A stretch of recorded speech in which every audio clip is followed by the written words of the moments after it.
the Red Cross has set up for sheltering for 24 to 72 hours. So they had Red Cross shelters around.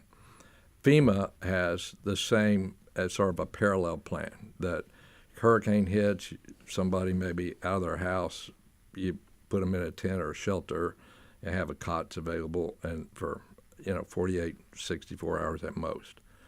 But I knew that, as Frank had mentioned, this wasn't really hurricane damage. It was the breach of the levees that caused a city that was below sea level to be underwater and uninhabitable for an indefinite period of time.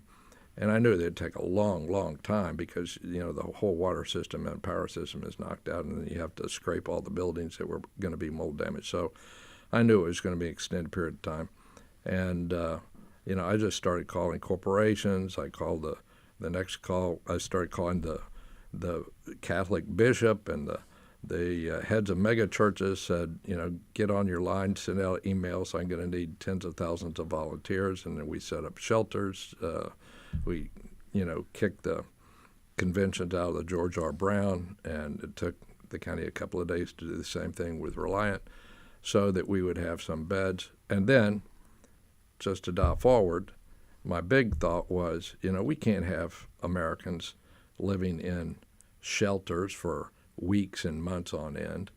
So we need to have a program where we can get people as quick as we can into apartments.